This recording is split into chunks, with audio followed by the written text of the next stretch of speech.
apa yang disampaikan oleh pemateri ketiga itu luar biasa. Karena dia telah menggabungkan semua antara apa yang ada di dalam Al-Quran dan apa yang ada di alam fenomena alam ini. Bismillahirrahmanirrahim. Assalamualaikum warahmatullahi wabarakatuh. Waalaikumsalam warahmatullahi wabarakatuh. Alhamdulillah. Alhamdulillahilladzi an'ama 'alaina bi ni'matil iman wal islam wa bihi nasta'inu 'ala umuri dunyana wa ukhrana wa bi ni'matihi tatimmus shalihat.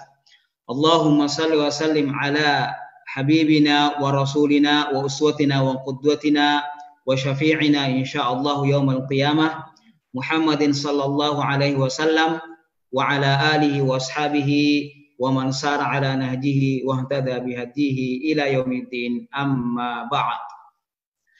Pertama-tama yang kami hormati dan mudah-mudahan senantiasa dirahmati oleh Allah Subhanahu wa taala, senantiasa dijaga oleh Allah Subhanahu wa taala, para guru kita semua, ada Pak Prof Muhammad Asdar tadi, ada guru kita bersama Prof Nur Bahri Nur, ada Dr. Mu'ad Atim, ada Dr. Haji Suf Kasman, ada Dr. Firman Manne, dan yang tidak bisa saya sebutkan satu persatu. Begitu pula para hadirin dan hadirat, mudah-mudahan senantiasa dirahmati oleh Allah Subhanahu wa taala, senantiasa diturunkan berkah oleh Allah Subhanahu wa taala dan menjaga kita semua dari wabah COVID-19 ini, sehingga kita bisa senantiasa beribadah kepada Allah Subhanahu wa taala secara sempurna.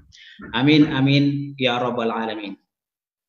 Baik, insyaallah pada kesempatan ini mungkin saya sedikit saja membahas tentang apa yang saya tahu, sedikit saja tentang yang ada kaitannya dengan masalah pendidikan Islam.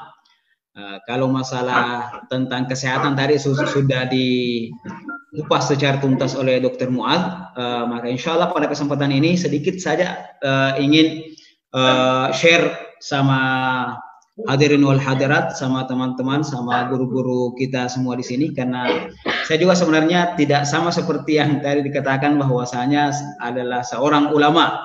Untuk sampai di sana itu belum belum bisa dikatakan sampai di sana. Karena kenapa? Karena sampai sekarang saya pun masih belajar. Baik, hadirin wal hadirat yang dirahmati oleh Allah Subhanahu wa taala.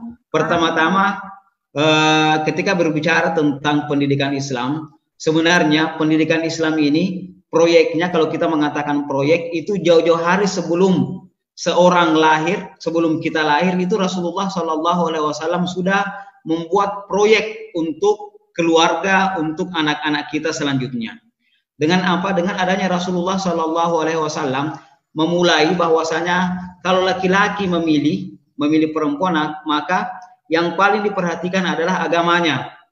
Begitu pula perempuan memilih laki-laki, maka yang paling diperhatikan juga adalah agama dan akhlaknya. Artinya apa? Di sini mulai daripada kita memilih jodoh, Rasulullah Shallallahu Alaihi Wasallam telah memberikan kepada kita sebuah proyek bagaimana nanti bisa membangun keluarga, bagaimana nanti bisa membangun masyarakat sesuai dengan karakter Islam. Ya. Di mana dikatakan bahwasanya di dalam hadis dikatakan fawfar bidzatid din, untuk perempuan. Nah, kemudian pilihlah yang beragama. Kemudian nanti laki-laki di hadis Rasulullah Shallallahu Alaihi Wasallam yang diperuntukkan untuk kepada wali-wali yang memiliki anak perempuan ataukah saudara ataukah kemenakan dan sebagainya, dikatakan idza atakum man tardawna lakum dinahu wa khuluquhu fazawiju. Apabila telah datang kepada kalian yang kalian ridha terhadap agamanya dan akhlaknya, maka nikahkanlah dia. Nah, dari sinilah sebenarnya proyek pendidikan tersebut telah dimulai untuk kita terapkan bersama-sama di tengah masyarakat. Kemudian selanjutnya ketika setelah itu maka sistem pendidikan itu mulai ditata. Dengan apa? Sistem arah pendidikan Islam itu jelas. Bahwasanya pendidikan Islam menginginkan seseorang menjadi saleh dan muttaqin, bertakwa. Menjadi orang saleh dan menjadi orang yang bertakwa. Makanya mulai daripada lahir, anak-anak diperkenalkan dengan hal-hal yang berhubungan dengan Allah Subhanahu wa taala. Ketika sudah bisa bercerita, sudah bisa mendengar dan lain sebagainya. Kemudian setelah itu proyek atau sistem pendidikannya adalah anak ini dipersiapkan sebelum masuk balik, dipersiapkan untuk menghadapi masa tersebut. Nah, jadi itu pendidikan yang diinginkan terhadap anak-anak. Bahwasanya sebelum masuk usia balik maka itu sudah dipersiapkan sehingga apa? Sehingga ketika dia sudah balik maka tidak kaget lagi. Nah, makanya kan diperintahkan untuk menyuruh anak untuk salat pada umur 7 tahun. Kemudian kalau umur 10 tahun belum salat maka itu bisa dipukul dengan pukulan yang tidak memberikan bekas dan tidak membuat cacat dan lain sebagainya. Nah, kemudian setelah itu arah pendidikannya adalah apa? Arah pendidikannya adalah bagaimana caranya dia bisa memperoleh sebuah pendidikan yang mana pendidikan itu basisnya adalah thaqafah Islamiyah. Thaqafah Islamiyah. Karena kenapa? Karena di dalam pendidikan yang paling pertama harus diajarkan terhadap seorang muslim itu adalah thaqafah Islamiyah kita. Thaqafah Islamiyah ada yang sifatnya fardu ain. Seperti apa? Belajar bagaimana mentauhidkan Allah Subhanahu wa taala, belajar tentang syariat, tentang fikih dan tentang akhlak.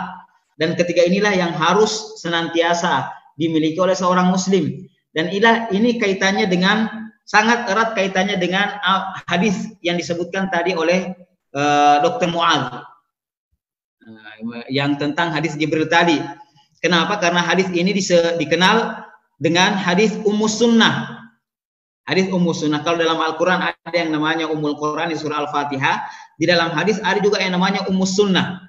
Kenapa dikatakan Ummus Sunnah? Karena semua makna hadis ada di dalam hadis tersebut. Kenapa? Karena dalam hadis ini Jibril datang bertanya kepada Rasulullah SAW tentang 3 hal.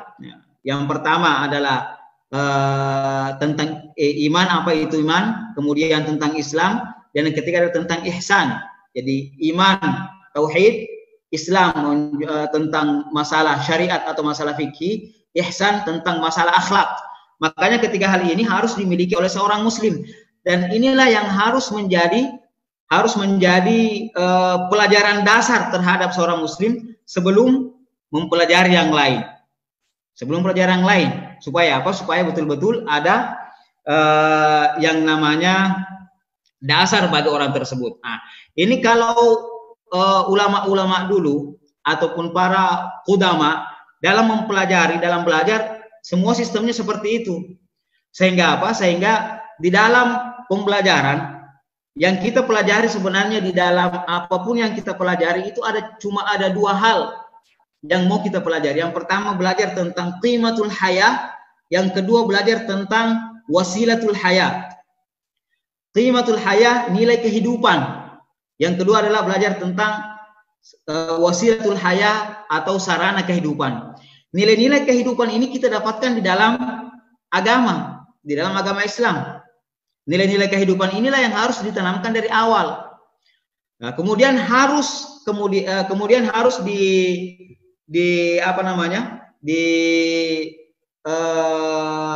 dikembangkan dengan mempelajari wasilatul hayah, wasilah kehidupan.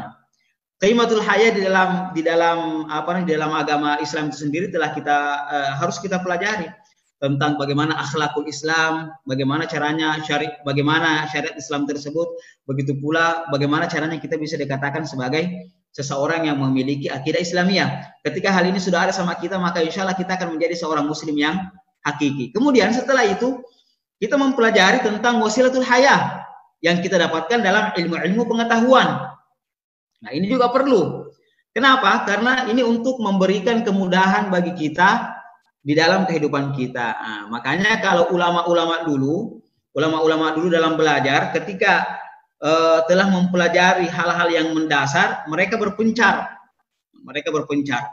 Dan orang atau ulama yang mempelajari, mendalami tentang eksakta, itu juga mereka tahu tentang masalah akidah, masalah syariah, dan masalah akhlak.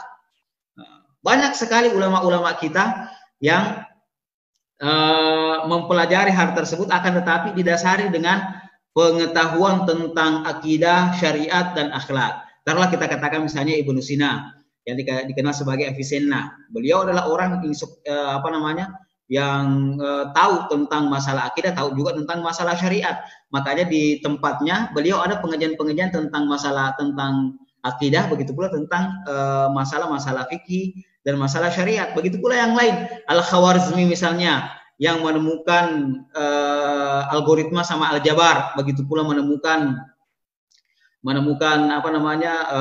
angka dari 0 sampai 9. Itu adalah orang Islam, dan beliau juga paham tentang dasar-dasar agama Islam. Al-Khazini misalnya ahli astronom, ataukah Jabir Ibn Hayyan ahli kimia, Ibnul Haytham ahli optik, Al-Battani ahli astronom.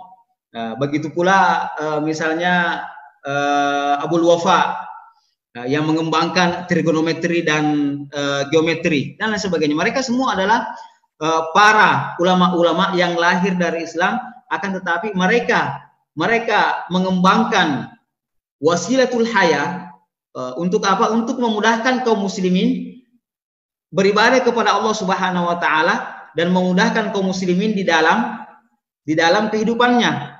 Nah, makanya ulama-ulama dulu menemukan hal-hal yang baru untuk apa? Untuk memudahkan kaum muslimin dalam kehidupannya beribadah kepada Allah Subhanahu wa taala. Nah, makanya ketika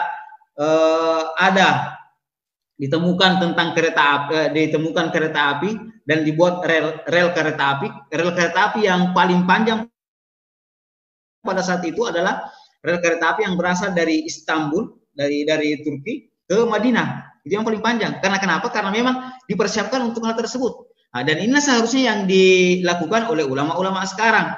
Bagaimana caranya menemukan hal-hal yang digunakan untuk memudahkan kaum muslimin dalam kehidupannya dan ibadahnya kepada Allah Subhanahu wa taala. Dan dulu ini semua diperhatikan oleh negara. Makanya ilmuwan muslim mereka diberikan jaizah, mereka diberikan reward oleh negara untuk apa? Untuk agar mereka mengembangkan hal tersebut yang sangat dibutuhkan oleh kaum muslimin. Nah, jadi para ulama ini juga mereka melakukan hal tersebut dengan dasar untuk beribadah kepada Allah Subhanahu wa taala, bukan cuma justru untuk untuk terkenal dan lain sebagainya. Akan tetapi untuk beribadah kepada Allah Subhanahu wa taala dan membantu orang lain. Sampai-sampai dikatakan bahwasanya pada zaman Daulah Abbasiyah, pada zaman Khalifah Harun al-Rashid atau Al-Ma'mun al-Rashid, itu para ilmuwan pada saat itu ketika mereka membuat sebuah penemuan, maka penemuannya itu ditimbang dengan emas. Jadi ditimbang dengan emas kemudian diberikan kepada mereka. Ini merupakan peran negara pada saat itu. Sehingga apa yang dipelajari oleh kaum muslimin itu bisa langsung diterapkan. Nah, di Indonesia atau kita lihat sekarang ini seakan-akan kadang-kadang ada yang kita pelajari misalnya di dalam bangku pendidikan itu tidak kita dapatkan faktanya di tengah masyarakat. Kenapa? Karena yang dipelajari ini kadang-kadang memang faktanya sudah tidak ada. Begitu pula apa yang dipelajari di pesantren, apa yang dipelajari di sekolah-sekolah yang sifatnya keagamaan yang ingin untuk menjadikan dasar terhadap seorang muslim, itu kadang-kadang kita tidak temukan di tataran fakta. Kenapa? Karena ada banyak sekali hal yang sekarang sudah tidak diperhatikan lagi oleh kaum muslimin, sudah tidak lagi dipelajari, sudah tidak lagi diterapkan oleh kaum muslimin. Sehingga apa? Sehingga antara pelajaran yang di sekolah dengan tataran fakta kadang-kadang kita tidak menemukan sinkronisasi. Nah, inilah yang membuat ulama-ulama dulu sebenarnya mereka sangat bersemangat untuk menemukan sesuatu, untuk mempelajari sesuatu. Karena kenapa? Karena di samping mereka mempelajari di dalam sebuah tempat pembelajaran, itu di tataran faktanya juga ada. Sehingga apa? Sehingga antara yang mereka pelajari sama syekhnya dan di tataran fakta itu bisa mereka langsung dapatkan. Nah, kadang-kadang kita sekarang misalnya sistem pendidikan atau sistem ekonomi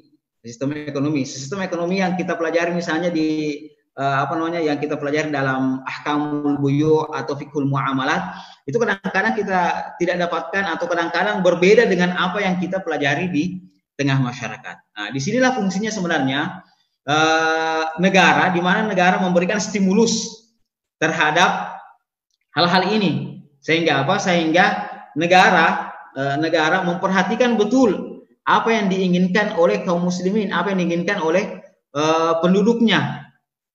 Sehingga dengan adanya hal tersebut bisa nantinya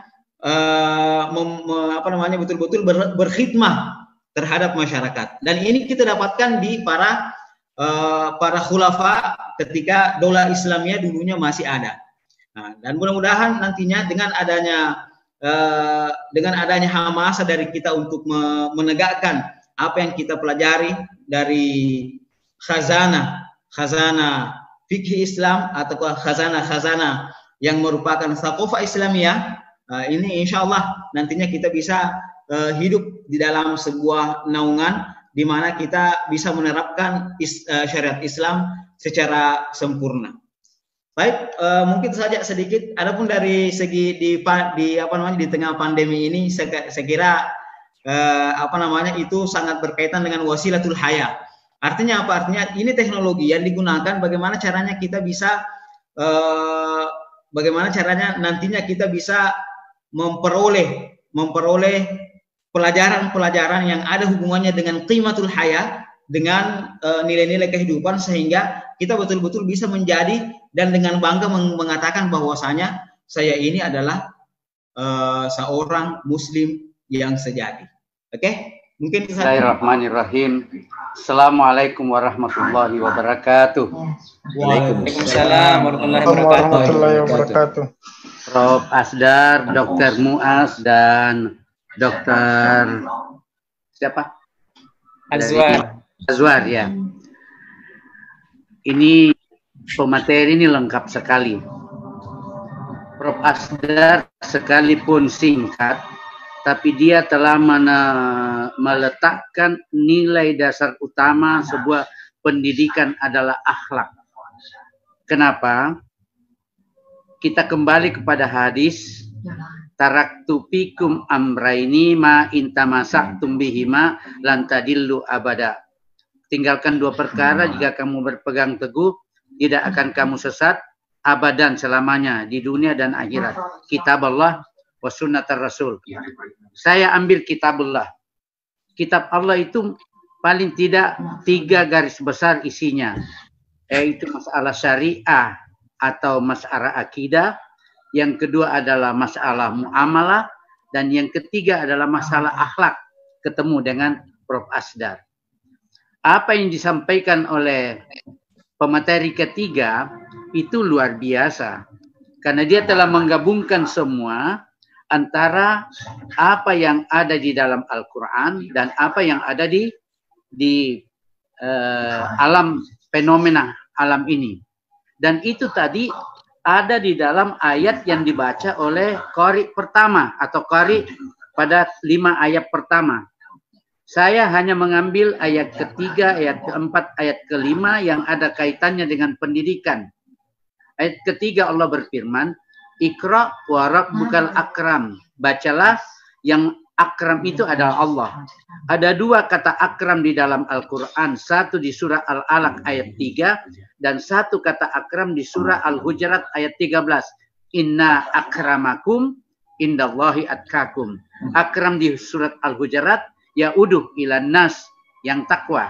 Nah, sekarang akramnya Allah ini ya tidak seperti akramnya manusia. Kadang manusia mulia itu sombong. Allah yang akramnya mulia, dia berikan keakraman itu kepada manusia. Surat Al-Alaq ayat 4. Alladzi 'allama bil qalam. Akramnya Allah itu diberikan kepada manusia dengan mengajarkannya melalui kalam, pendidikan. Kalam apa? Ada 2. Kalam kauliyah, Al-Quranul Karim, dan kalam kauniyah, yaitu alam, fenomena alam. Yang tadi oleh Ustaz Muhammad Azwar dikatakan adalah bahwa diberikan oleh Allah dalam bentuk hikmatul haya dan wasiatul haya.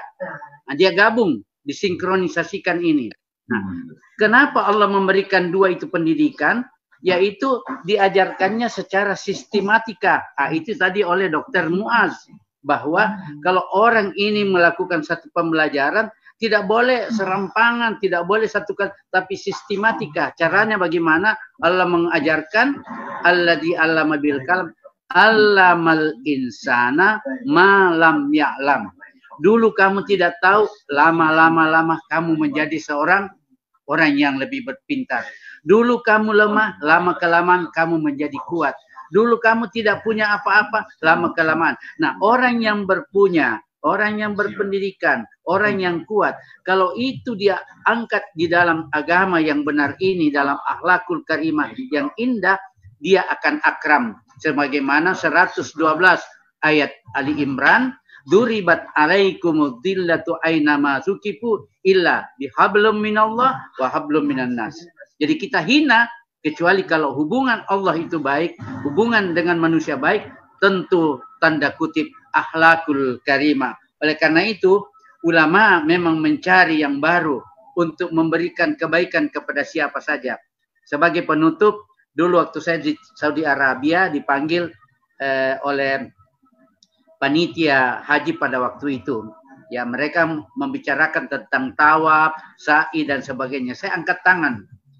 Bolehkah, ya, saya bertanya, bolehkah kita membuat supaya manusia yang sa'i itu tidak perlu terlalu capek. Kita buat eskalator berjalan dari Safa, Marwah, Marwah, Safa. Nah, karena kalau kita buat di dalam mengelilingi Ka'bah mungkin terlalu ribet. Tapi Safa dan Marwah saja. Hampir semua orang tertawa.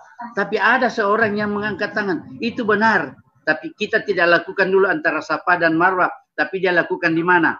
Antara tempatnya Mu'asimin, ya, dengan tempat tenda-tendanya orang Indonesia. Nah, perjalanan di terowongan itu tiap orang Mu'asimin sekarang dipasangkan eskalator. Jadi insya Allah Islam itu selalu indah dan membawa kebaikan. Tetapi yang paling utama adalah akhlak. Bagaimana akhlak yang baik?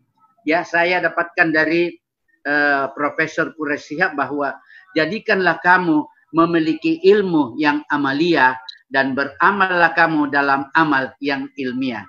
Assalamualaikum warahmatullahi wabarakatuh.